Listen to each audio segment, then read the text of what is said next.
Hey everybody, welcome back to Board Game Blender! Or welcome for the first time if you are just now joining us. I hope you'll go back and watch our previous episodes if you have not done so.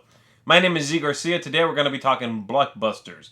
Games based on Blockbuster movies, Blockbuster intellectual properties, games that feel like they're based on Blockbusters, all that sort of stuff. And, one thing I realized is that I really don't have a lot of games that fit in that category. I tend to avoid games based on popular licenses. I have a couple. I have a few superhero games. I have a couple of Star Wars games, but none of the big ones. And you'll see some of those a little bit later on in the episode. So it was a little bit tougher for me to find some of these, and I picked the theme, so it's my own fault, I guess. But it's an interesting thing how, for me, I have a hard time divorcing the theme of something like that if I don't enjoy the property from the game. I guess the issue is that I like a game to have its own world. If I want to enjoy something Star Wars, I like the movies. I like a video game, for example. That's fine. But I have a hard time getting to a board game based on something like that. For a while, I played the Battlestar Galactica board game, which I hadn't even seen the TV show at the time.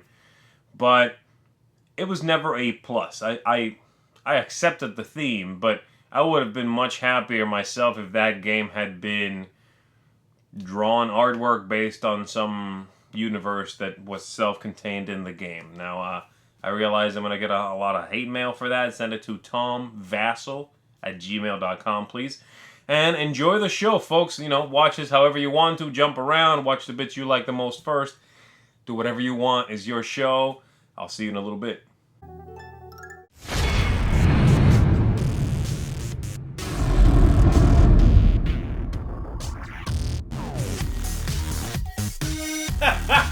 Oh, Jar Jar Binks, you fill me with so much laughter. Wouldn't you agree? Yes, the only thing that can make episode 1 better is more Jar Jar Binks. Yep. Oh, hey, friends of the blend. Didn't see you come in. Let me just turn this off. All right.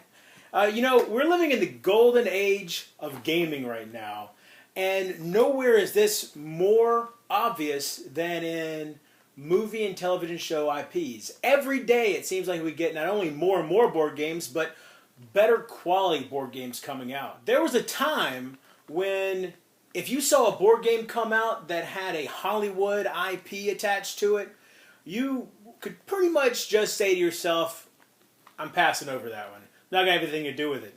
But that's not the case anymore. Now we've got games like Firefly, Battlestar Galactica, Sons of Anarchy, Star Trek Attack Wing, and of course the mother, the king, the emperor of all IPs, Star Wars. What are you?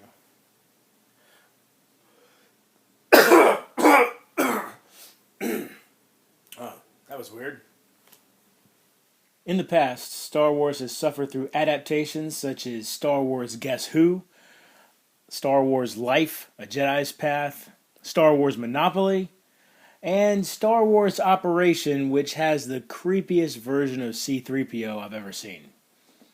There are also less mainstream games, more of what we might consider a standard board game, with Star Wars Escape from the Death Star, which has a 4.72 on Board Game Geek right now, or Star Wars Wicket the Ewok board game with a 4.1.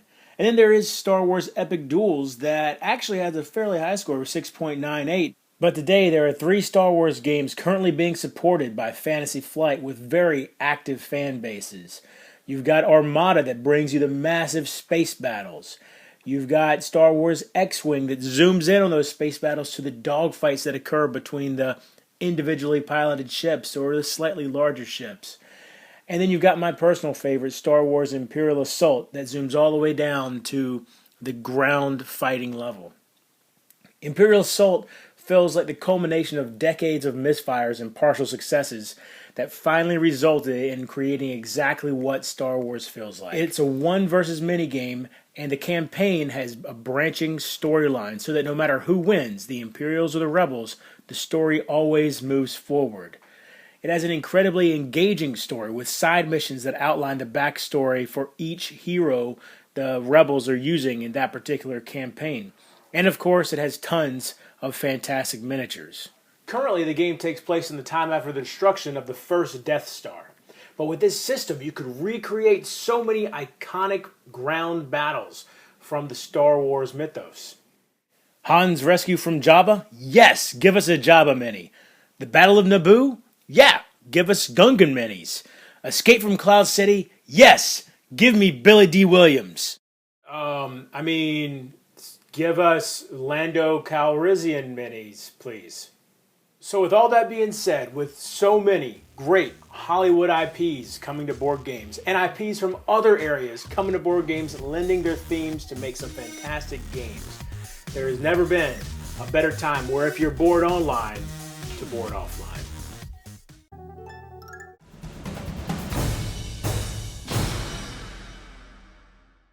Hi everybody! Blockbusters, eh?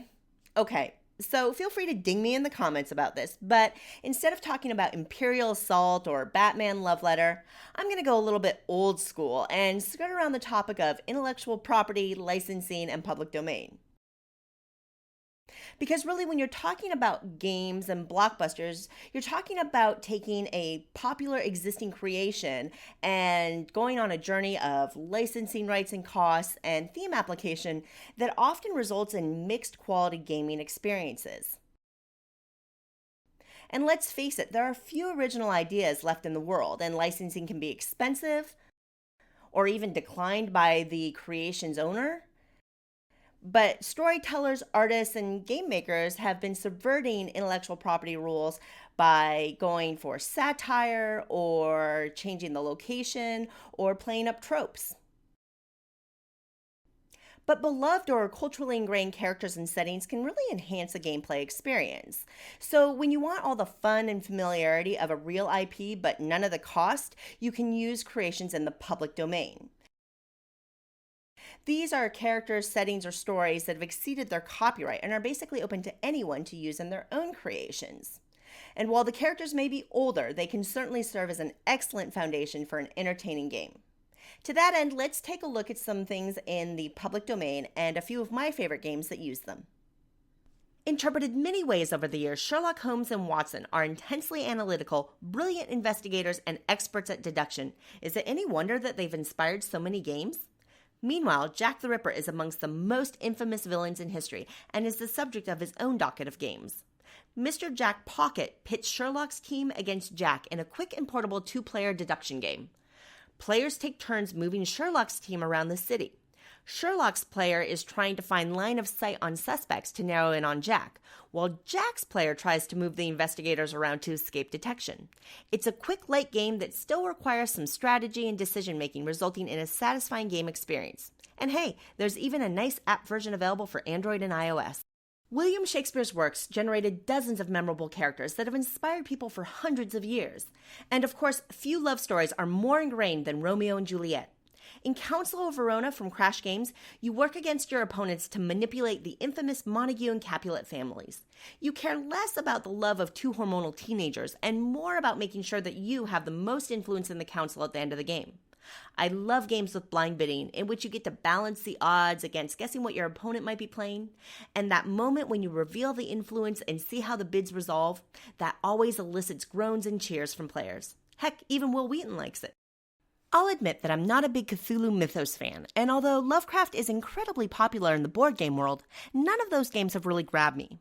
But the new Cthulhu Realms coming from Tasty Minstrel Games took one of my favorite games, Star Realms, re-engineered it and set it in Lovecraft's world. More than a re-theme, Cthulhu Realms is like Star Realms in the way Star Realms is like Ascension. In Cthulhu Realms, you're in a sanity battle using locations, goons, shields, and other tricks to drive your opponents insane first. A deck builder with a ton of player interaction, a humorous take on the theme, and some compelling mechanisms like dual-use abilities make Cthulhu Realms a lighthearted but competitive experience. And now I can officially say I like a Cthulhu game. Did I cheat the theme a little bit today? Maybe, but Romeo and Juliet and Sherlock Holmes are movie hits in their own right. But really, beyond the A-list celebrities and the box office numbers of a blockbuster, every story has a history. And it's pretty clear to me that history offers us public domain properties that can serve as excellent inspiration and theme for board games today. See you next time.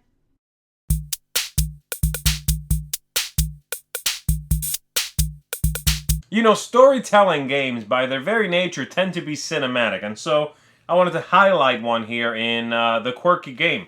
Now, the one I picked, I'm not really a huge fan of storytelling games. I find them a little meandering. I find them a little pointless, honestly.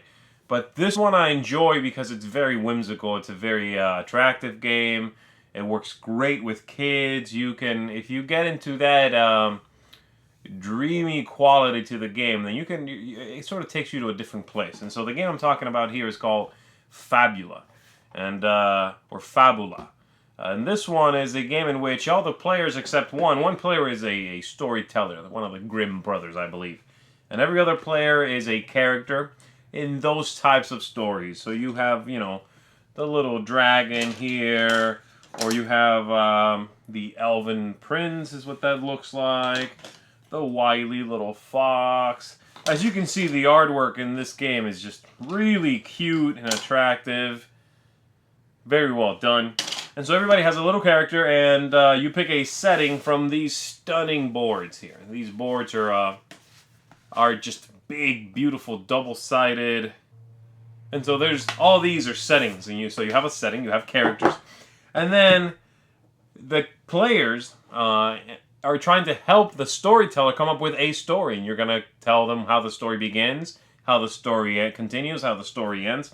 You have some cards on the middle of the table that are going to help you achieve that. You have to incorporate these into the story.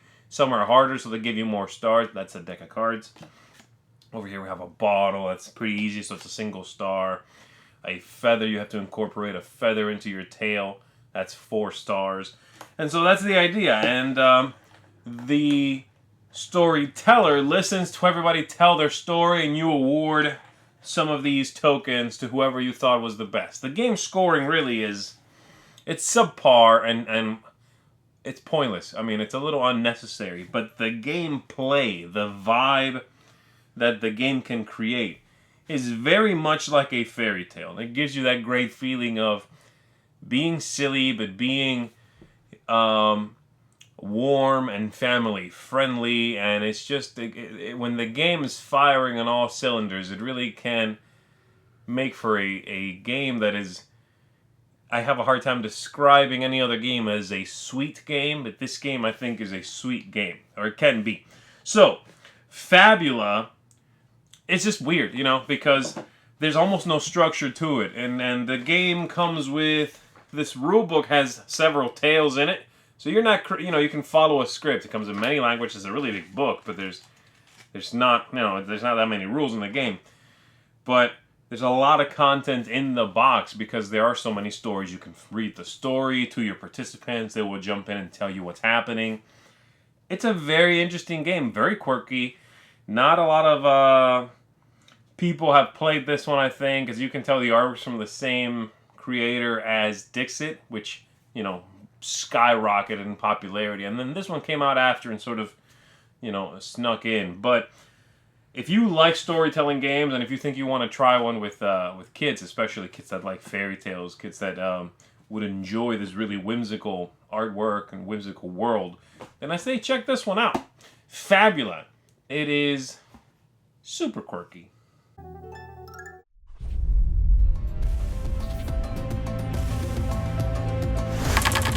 Hello, folks. Welcome to Corner Chat. I'm Mark. I'm with Mark Street. That's crazy. And today I'm here with Scott Talks Morris. Yeah. How are you? Good. It's good to have you on the show, man. Yeah. Thanks for having me. Yeah. And today we're talking about blockbusters. And what does that mean? We're talking about famous IPs and games. And you have the Firefly Dice game, correct? Yes. Yeah. So tell us about what it's like to work with a big IP like that. It's daunting. Yeah. So it's really cool. So I designed a game called Firefly Shiny Dice. It's coming out from Upper Deck Entertainment later this year. I believe November. They haven't officially said that, so don't quote me on that. Right. Working with a big IP is pretty awesome. I mean, you see some of the things we have out here. We have Star Wars. We've got The Hobbit. We've got X-Men. We've got Firefly, the board game. Yep. It's pressure, a lot of pressure. I'm a fan of Firefly. I love Firefly, everything about it.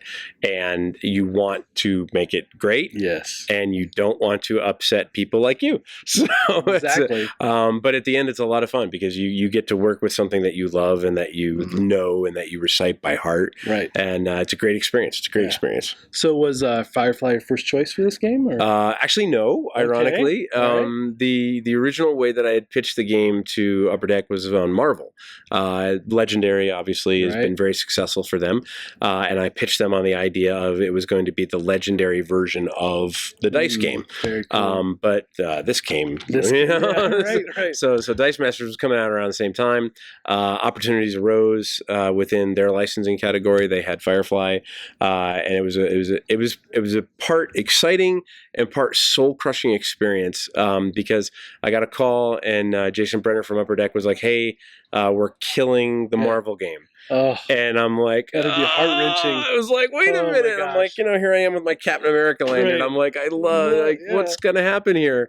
And he said, yeah, we're making it Firefly. And it was a roller coaster of Zoom. So it was really cool. That's awesome. So what challenge did you face then converting it from Marvel to Firefly? The biggest challenge was not so much the converting from Marvel to Firefly, although it was tough. Okay. It was very tough.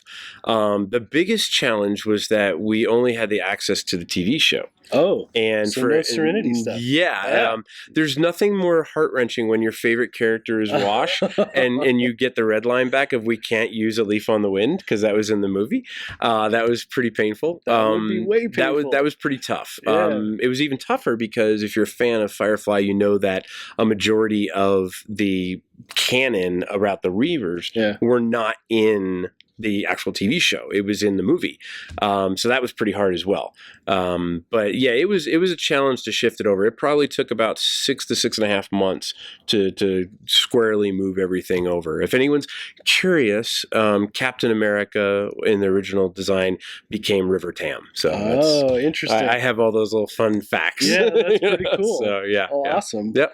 Well, thanks for joining us today. Yeah, no, thanks for having me. I appreciate it. Tell us where folks can see you and find more info. You can find me in multiple places. So I am at Critappen on Twitter, critappen.com. I'm also vice president of Arcane Wonders, so you can find us at arcanewonders.com, and pretty much at almost any major convention. So I'm usually walking around. Is there anything new and upcoming you can share? Yeah, there's a lot of stuff actually.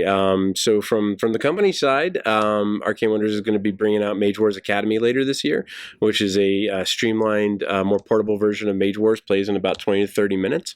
And then we also have a great game by a guy named Chris Leader who designed Roll for it. It's called City of Gears, and it's going to be the next game in our Dice Tower Essential line. Yeah, right. It is a full-on Euro experience of worker placement with engine building and resource management, but you get it done in like 45 minutes to an hour.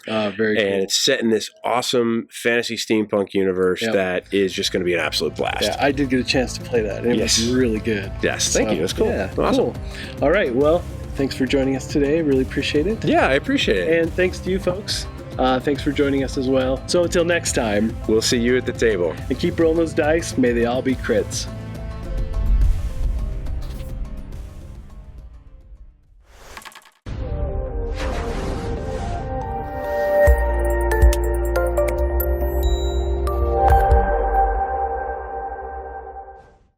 Welcome, friends. The Nerdy Girl here, trying everything again. A game exists that covers all blockbusters, now and forever. The game is called Smash Up! If you haven't heard the tale of this game, you need this review now. If you have heard of the game and didn't pull the trigger, you might honestly be allergic to fun. As for blockbusters, in the core game you have pirates, zombies, aliens, ninjas, dinosaurs, robots, wizards, all cool, right? Well, I mean, there's also the leprechauns. The core gameplay is to take a two-faction deck, let's say aliens and zombies, and combine them with the power of shuffling to then make your own blockbuster. E.T. is now being aided by the undead, and he isn't phoning home anymore, but destroying bases in the real world. So much cooler. Ultimately, this game you do score victory points as in many. With each turn, your uniquely themed tech of 2 factions, you're going to play a minion and an action, and you attempt to exceed a base. Once that happens, you score it. You can honestly teach this game to anyone. Smash Up has won over fans so completely they can't make expansions fast enough, and each one seems to have its own blockbuster theming. The Cthulhu one is clearly a horror noir style. The science fiction explains itself. Pretty Smash Up, Care Bears meet an acid trip. Monster, well, it's kind of like the Universal things. You got your Dracula, your mummies, cool stuff. Awesome Level 9000, just all good stuff. And the upcoming It's Your Fault, well, it's a parody of 2 mini sequels, kind of like Rocky 6. This game is a blast in a group and can play up to 6 players comfortably, even though it only says 4. If you worry about balancing or min-maxing, forget this game, since it screams to the inner child and those who just simply love fun. And without Smash Up, how we ever know who will win in an epic brawl? My money is always on robot zombies all the way. Fellow friends of the Blend, I want to thank you for sharing your time with us, for your support that empowers us all.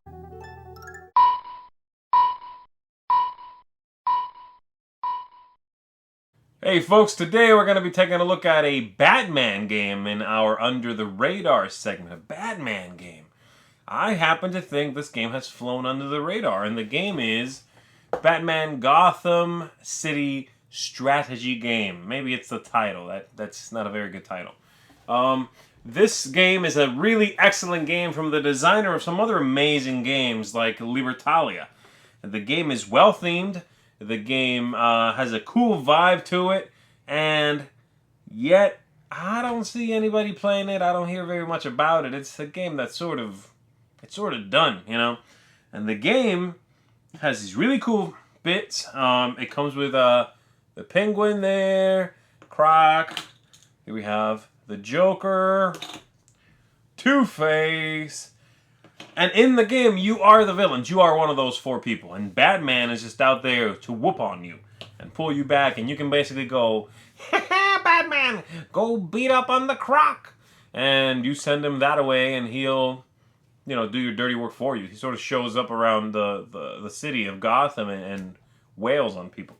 And so the objective of the game is you have this big board and you are trying to control different areas of it. Let me see if I can show you here. It's a big old board. Boom. There you go. It has a very cool look to it, the whole game.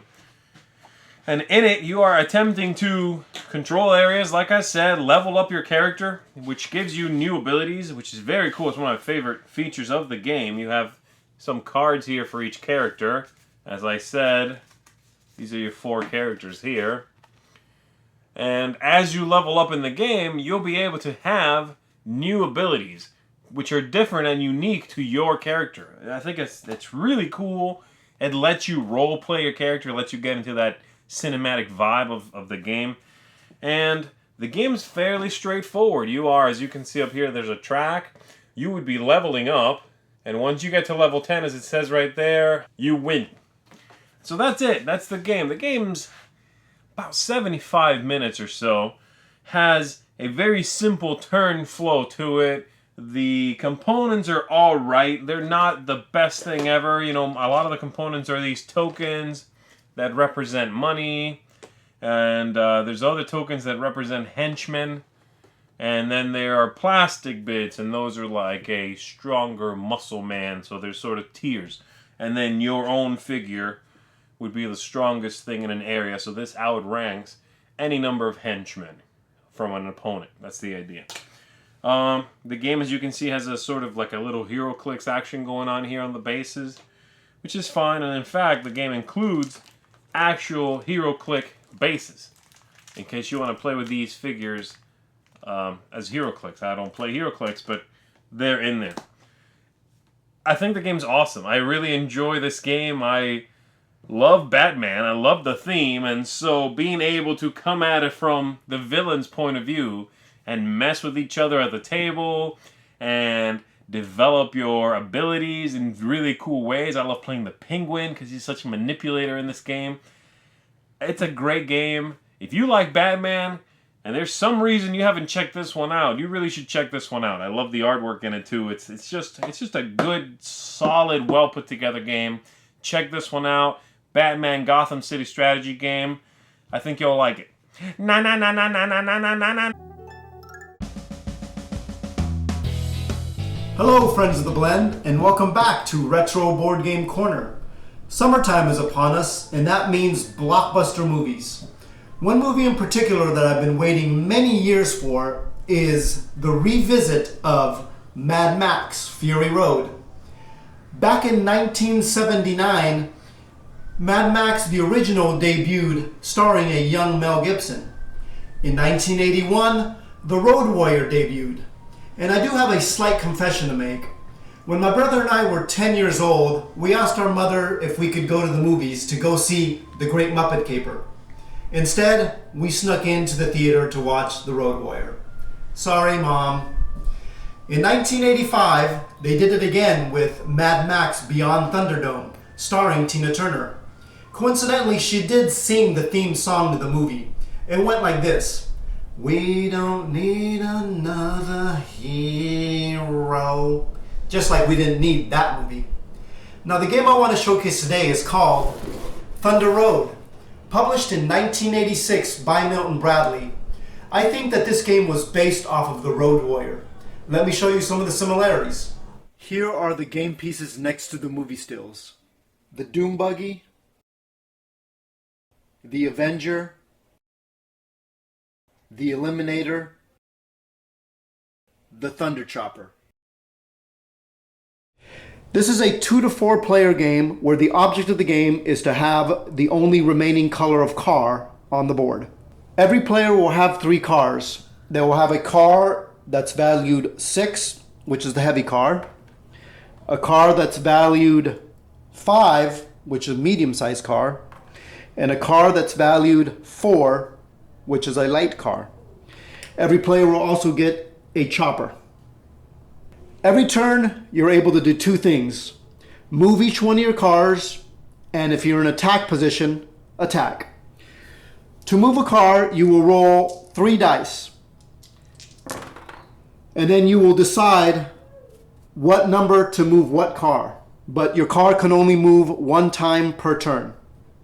You are in attack position when you are directly behind the car.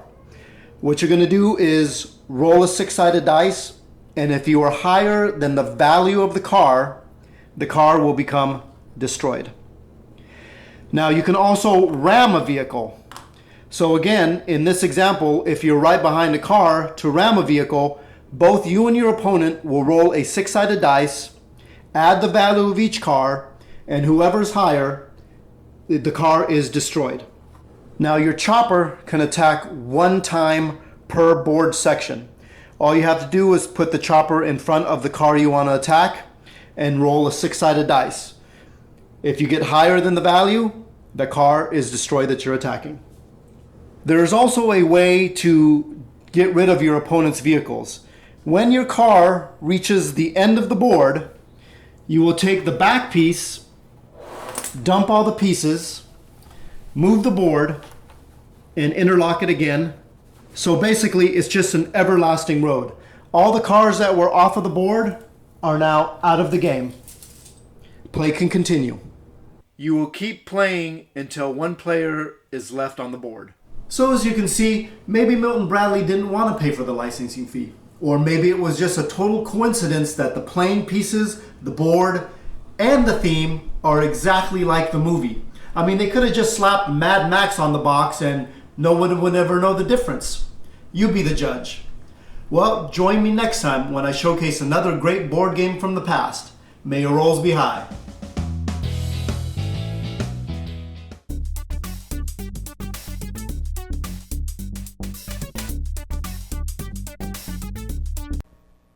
Hey guys, Tiff here, and this week's theme is Blockbuster season.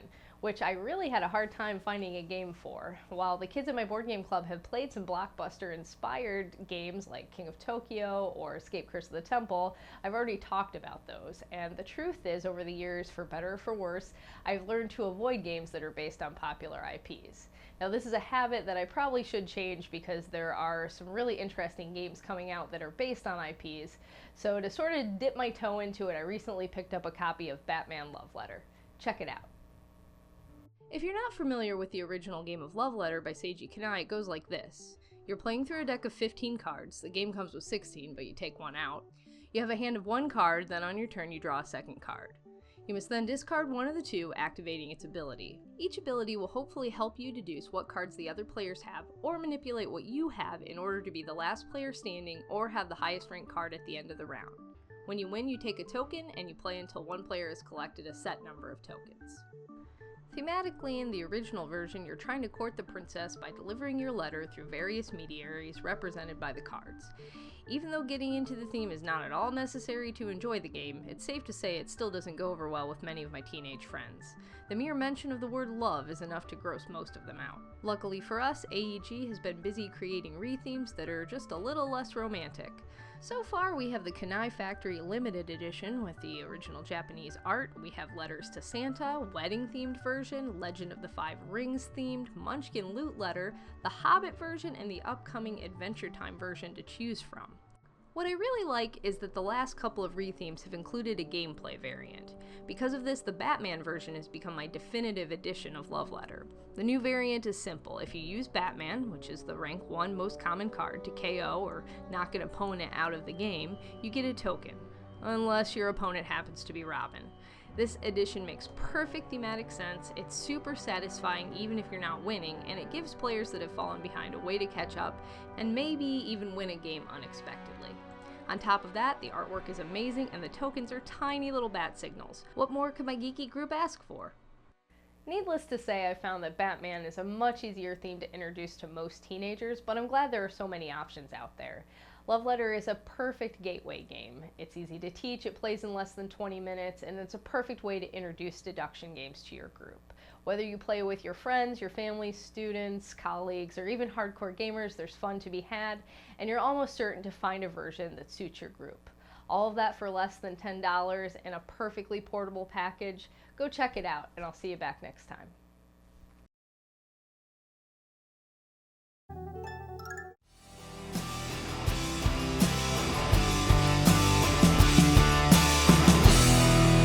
Hey folks, welcome back to another episode of Real Talk with Sam. Today on the Blender, we had a pretty wide open category. We could talk about almost anything we wanted to, as long as we could kind of put some kind of tangible link back to the idea of a movie blockbuster. And so I had some games that I wanted to talk about today that I think have a very clear link to not one but many different movie blockbusters.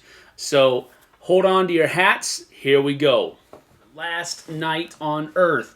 And quite frankly, y'all, this looks like it came straight off the set of some B-type zombie movie that you and your friends would watch on Saturday evening. It has everything that your quintessential zombie movie has in it. You know, some town in the backwoods of some state somewhere is being overrun by zombies, and the survivors are trying to get out of that town. You can actually, some of the players can actually control the zombies in Last Night on Earth. That is a differentiating factor between this one and other zombie games that I do have, because this is the only one that I have that players can actually take on and control the role of the zombies. Probably one of the best games that came out last year. Definitely deserves all the hype, in my opinion, that it got and is still continuing to get. Plaid Hat just knocked it out of the park here. Quite frankly, though, this could have very easily been labeled The Walking Dead, because this takes the genre of The Walking Dead, or that idea of a camp or a group of survivors trying to eke out their existence in a zombie apocalypse, and it really encapsulates that feeling. Dead of Winter, I've talked a lot about it, so I'm not going to spend a whole lot of time about it here, but this is definitely a movie blockbuster material type game. Legendary does carry the theme well. I've said it before, and I'll say it again here. It is the Pastodon theme. I do think the Alien Encounters has a much better theme for the Legendary system than Superheroes does, but I think this is good. It feels much more like a teamed aspect game, and the thing that I like about it is that you can mix and match your team. So Marvel Legendary is definitely a summer blockbuster type movie. Superhero movies are off the charts right now, and Legendary does a pretty good job of capturing that feel. Can you imagine not having just one monster attack Tokyo, but 2, 3, 4, 5 different monsters all fighting over the same city? King of New York, same thing. Man, both of these really carry that movie blockbuster vibe. King of Tokyo being a little bit more of a family-friendly version of the game. And I'm not saying that this isn't family-friendly, but this is a little bit more complex. Has a few more rules in it that are kind of make this more of the gamer version of this game. This thing will appeal to many different people. It has a very simple dice rolling mechanic where you're rolling dice and trying to figure out what faces you're going to keep, and then you have 2 re-rolls.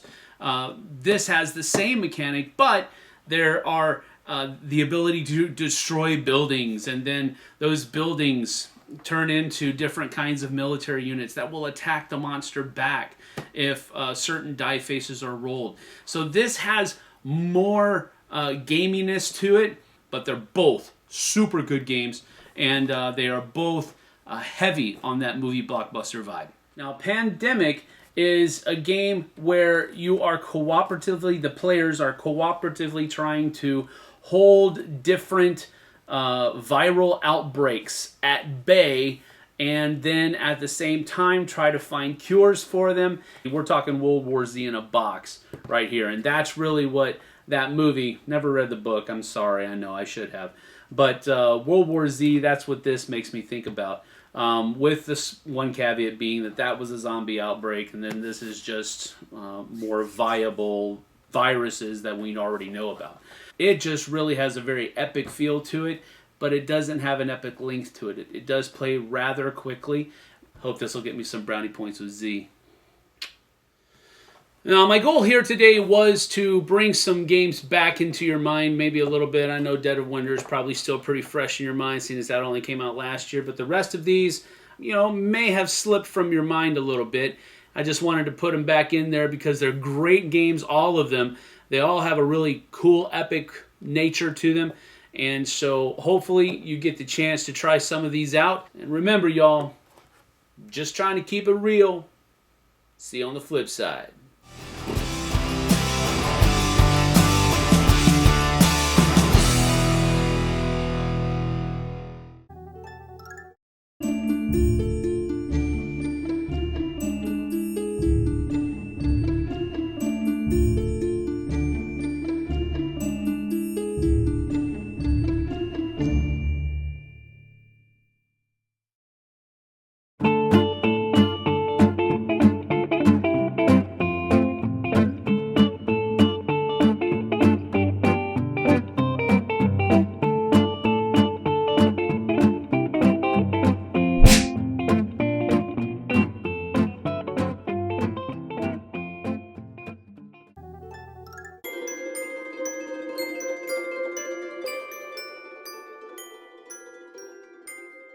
Hey everybody, I'm here with another Designer Spotlight, and this time I'm at Origins with designer Matt Hyra from Cryptozoic, and we're talking blockbusters. Now you use a lot of IPs on all of your games. You use a lot of licensing of movies, that is true, yeah. Most of our games are based on the world's most popular IPs, movies, TV shows, things like that. When you go about it, looking for these IPs, do you decide beforehand, I'm going to put an IP on a game, or do you build the game and then use the IP later? Well, with the nature of games that are based on licenses, you've got to go after those licenses that you know are hot and you know are going to be popular. For instance, Walking Dead. This is our second Walking Dead board game. We we're fans of the comic books. Like Cryptozoic, we are fans first because not only do we put the fans first, but we are fans ourselves first and foremost. So we knew like the comic book for Walking Dead was awesome. We had heard rumblings of a TV show and we're like, you know what, this is going to be big. We love this. We're going to go after it. So no, we didn't like build a zombie game and then go after the Walking Dead license. We're like, we got to get the Walking Dead because that is the zombie game we want to make. Right? And so you've done that, I assume, with the deck builders as well. Then you said we have a license. Let's look at the Hobbit, or in this case, you have the Teen Titans now. For that, we actually, like we had we started work on it a little bit before, but the deal was in process. So that is also another thing that can happen with licensing and IPs is sometimes the process of getting it takes a while, and you're like, well, you know what, we're going to start working on it now, hoping that we get it. So maybe there is a little bit of both ways sometimes. So, but we do like to say, what is it about DC that makes DC? And that is like the very strong solo kind of character. So that would naturally turn us towards kind of a competitive game instead of maybe Marvel, which is a little bit more team-based, team-focused. So maybe that would be a little bit more of a co-op style. So that's why DC is more competitive. And you've also delved into TV. You did a very interesting game about Castle. Yeah, the Castle. Another hit show we all like. Other TV is Adventure Time. So, and like Castle, very easy game to play with little poker chips and whatnot. So we look at it and say, what does a Castle fan really want out of a game? They probably want to hold a glass of wine in one hand and play with the other. So, and we want to put elements into the game that are going to be something that a Castle fan is going to recognize. So poker chips, because they got the poker game with all the famous authors and whatnot. So now you just finished a Kickstarter for one that I'm excited about. I know a lot of people are, Ghostbusters. Right. How did that come about? I wish we had a box, but we've just sent everything to the factory so we can make our release date. Ghostbusters, that's great looking art, by the comic book artist Dan Schoening, I believe his name is, and all of the great iconic imagery from the movies, from the comic books, we actually have the gamut of all of the different Ghostbuster IP licenses. So we mix it all in, but it has that the comic book artist flair to it because he did all the art for all those different things, all combined into one now. So that's pretty exciting. It'll be interesting coming out with the new Ghostbusters, female Ghostbusters that we hear. Hey, that's expansion material, as I like to say. So we hope that this is, it's certainly been super popular with the Kickstarter. So hey, we look to keep it going. Well, thank you so much. And again, this is the Designer Spotlight live from Origins, and we'll see you next week on Board Game Blender.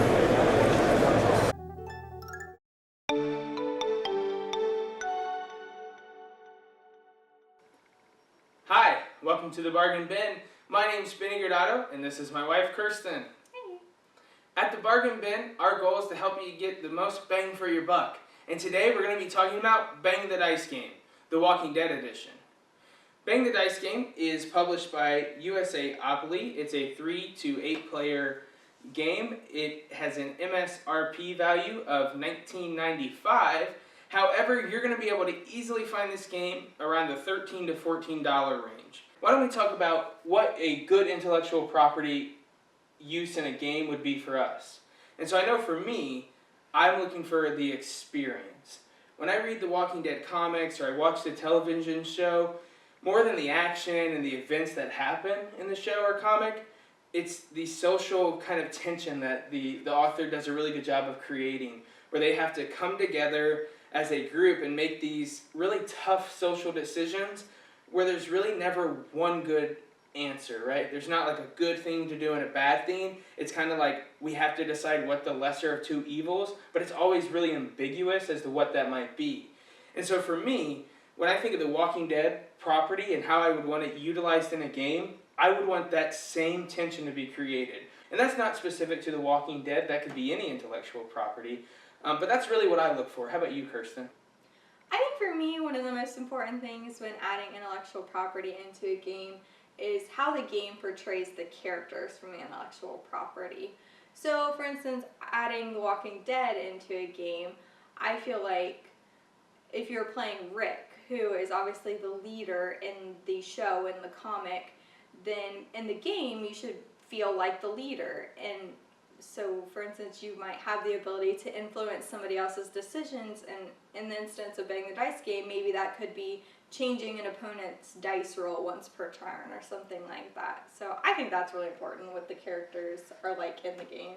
So let's talk about Bang the Dice game. And does it do a good job of meeting those criteria? So we talk about the experience. I actually don't think it does that well in that area. There's definitely, you don't know who's who. And so there are some decisions, but the decisions are really minimal, I don't know that they're... I guess it's lukewarm, right?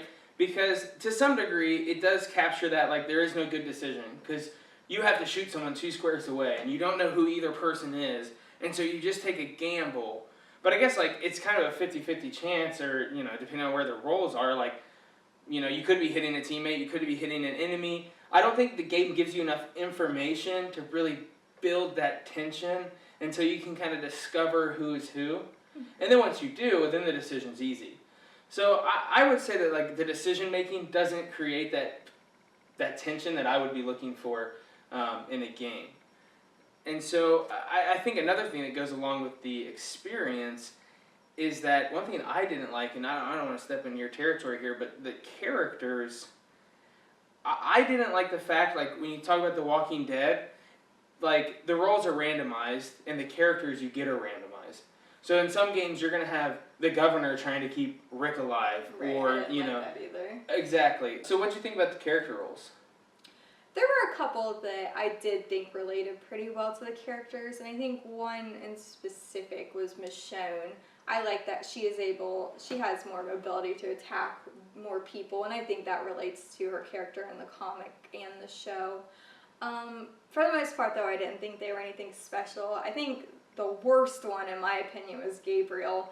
I think in the comic and the show, he was more of a peacemaker, but then his ability in the game is to place a wound token on somebody at the beginning of his turn, so I just didn't think that fit very well. So overall, I didn't really think that it worked very well. All right, let's talk final thoughts. I think the experience for me, what I kind of took away from it, I'll call it a cautionary tale. I think it's really easy to get excited when you have two things that you really love. And in this case, you have Bang the Dice game, meets The Walking Dead.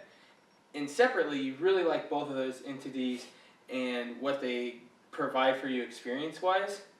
But like I said, I think it's a cautionary tale because when you put those two things together, they don't exactly make a better or even equal experience. Maybe if I'm a game publisher, I would think about it as, if I take this intellectual property and I can do it for easy cash-in, but if I really want to make something strong, will that intellectual property enhance the game that I'm going to apply it to? And I think that we should be careful to just not paste on a theme that might not work. I love The Walking Dead. I really like Bang the Dice game, but I think my final verdict is that they really just don't go together. How about you? Yep, I think I definitely agree with you. I think once I finished playing, I didn't really feel like I played a Walking Dead game. I just felt like I played Bang the Dice game with Walking Dead pictures on it. Thanks for tuning in this week. We hope that you guys got to kind of hear about what we think makes a good game when it comes to intellectual property. Nonetheless, this is a great game at a great price. So check it out if you get the chance, and tune in next time. That's a wrap, everybody. Thank you for joining us, and thank you to all my contributors as always. We're going to be seeing you real soon, I hope, when we're going to be talking about hidden agendas, hidden movement in board games, hidden roles, hidden victory conditions, and even, and I'm throwing you a softball here, Nick, hidden agendas behind Kickstarter projects that apparently were never attempting to make a game. Hopefully you'll come back and join us for that. I'm going to go see if I can teach Sam this game here and see if I can convince him that it's based on that Jim Carrey movie. But until then, thank you guys again for tuning in, and as always, stay a friend of the blend.